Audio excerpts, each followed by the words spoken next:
વિરામ બાદ આપ સર્વે દર્શકોનું જામનગર 89 ન્યૂઝમાં ફરીથી સ્વાગત છે। હવે જોઈએ આગળના સમાચારો। હ્યુમન રાઇટ્સ એસોસિએશન દ્વારા નગરમાં એક જાગૃતિ રેલી યોજવામાં આવી હતી, જેમાં લોકો નાગરિક તરીકે પોતાના બંધારણીય હકો મેળવે, તેમને વાણી, અભિવ્યક્તિ, રજૂઆતો સહિતના હકો પ્રાપ્ત કરવામાં હાલાકી પડતી હોય તો માનવ અધિકાર અંગે કાર્યરત માન્ય સંસ્થાઓનો સંપર્ક કરે તેવી જાણકારી પણ આપી હતી। આ રેલીમાં માનવ અધિકાર સંગઠનના પ્રદેશ કક્ષાના અને સ્થાનિક કક્ષાના આગેવાનો તેમજ કાર્યકર્તાઓ જોડાયા હતા।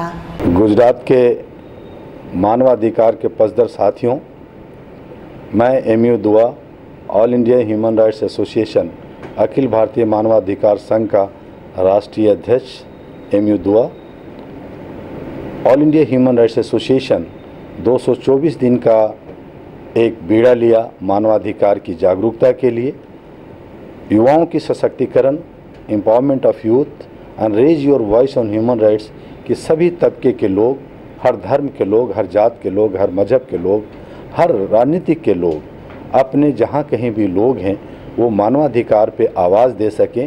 उनकी जो बेसिक अधिकार है, उनका जो जन्मसिद्ध अधिकार है, उनका जो मौलिक अधिकार है वो उन्हें मिल सके, इसके लिए एक आवाज़ देने के लिए एक कोशिश, एक प्रयास हमने 1 मई 2013 को लेबर डे पर दिल्ली के इंडिया गेट से शुरू किया। राजकोट से जामनगर की तरफ आए। आज जामनगर में ऋषि सेठ साहब, हमारे ठक्कर साहब, हमारे नरेंद्र जी और बाकी सभी साथियों सहयोगियों के सहयोग से यहाँ पे हमने रोड शो किया, नुक्कड़ सभा किया।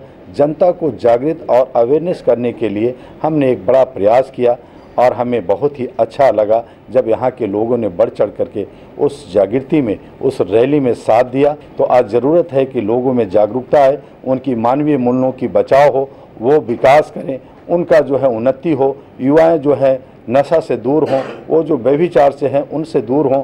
जामनगर में हमारे जो हिंदू, मुस्लिम, सिख, ईसाई जितने तबके के लोग हैं वो मिल करके सद्भावना और शांति के साथ रह सकें और जामनगर का नाम गुजरात में बहुत आगे जाए, ऐसा ही मेरी मनोकामना है।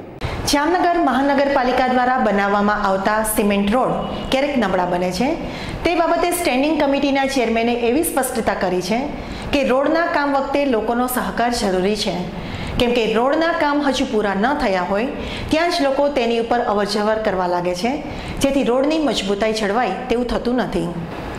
જામનગરના કોલસાકાંડમાં મોરબીના વધુ એક વેપારી તેમજ મુખ્ય સૂત્રધાર સહિતના ચારેયને મળી વધુ 5ને જેલ હવાલે કરવામાં આવ્યા છે। બેડી બંદરેથી આયાત થતા વિદેશી કોલસાને સગે વગે કરીને આચરવામાં આવેલા કૌભાંડનું પગેરું છેક અજમેર સુધી નીકળ્યું હતું। તે ઉપરાંત ખંભાળિયા, ધ્રોલ, મોરબી, પીપળિયા સહિતના ગામોમાં તો તપાસ ચાલુ જ છે। જામનગરના બેડી બંદરેથી આચરવામાં આવેલા આ કૌભાંડ અંગે બેડી મરીન પોલીસ સ્ટેશનમાં ફરિયાદ નોંધાયેલી છે। આ સનસનીખેજ કૌભાંડનો પર્દાફાશ એસઓજીએ કર્યો હતો, પરંતુ આગળની તપાસ એલસીબીને સોંપાઈ હતી।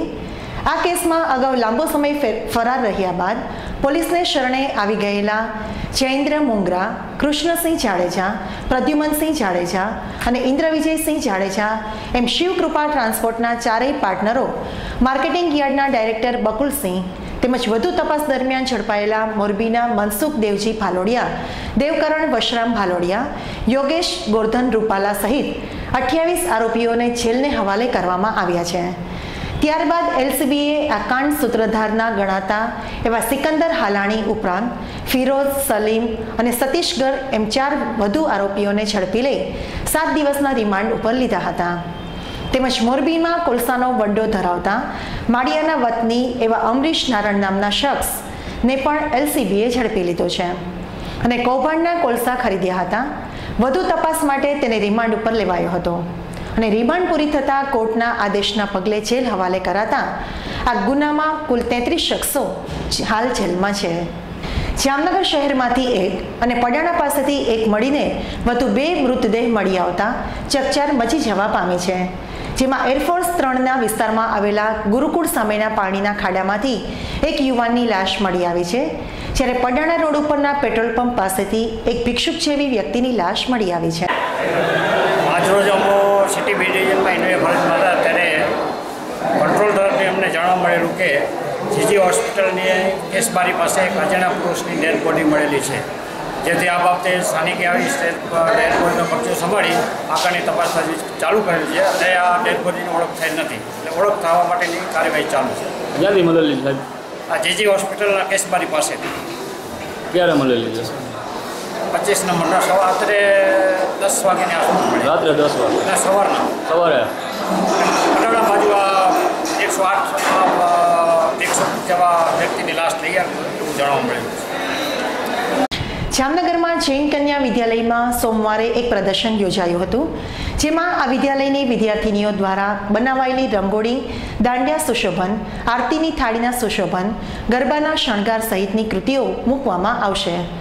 સવારે 9 થી 11 વાગ્યા સુધી આ પ્રદર્શન ખુલ્લું મુકાશે, જે માટે શાળા સંચાલકો વિદ્યાર્થીનીઓ જહેમત ઉઠાવી રહ્યા છે, તેમજ વાલીઓ દ્વારા પ્રોત્સાહન મળી રહ્યું છે. દેવભૂમિ દ્વારકામાં સવારે રવિ આર્કેટમાં આવેલી આરસી એન્ટરપ્રાઇઝ નામની આંગડિયા પેઢીમાંથી ₹4.5 લાખ ગુમ થતાં પોલીસ કામે લાગી હતી. લૂંટ કે અન્ય કારણોસર ગુમ થયેલી રકમનું પગેરું મેળવવા તથા આરોપીને ઝડપવા સીસીટીવી ફૂટેજના આધારે પોલીસ દ્વારા તપાસ આગળ વધારવામાં આવી રહી છે. સમાચારો પૂર્ણ કરતા પહેલા જોઈ લઈએ આજના મુખ્ય સમાચારો ફરી એકવાર.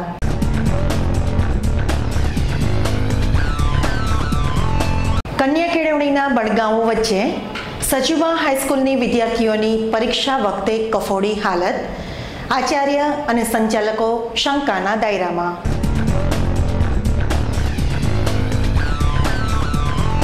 જામનગરના મુખ્ય માર્ગોની તેવા ટાંકણે જ ખખડધજ હાલત, દરરોજ હેરાન થતા હજારો વાહન ચાલકો, છતાં મહાપાલિકા બિંદાસ.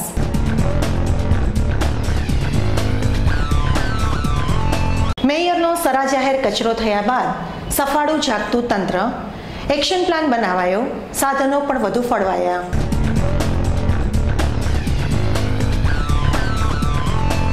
રણજીતસાગર પાસે બનાવેલા જામ રણજીતસિંહજી પાર્કના નામાભિધાન કરવાની શાસક પક્ષની પદ્ધતિના મુદ્દે જનરલ બોર્ડમાં વિરોધ પક્ષનો આક્રોશ.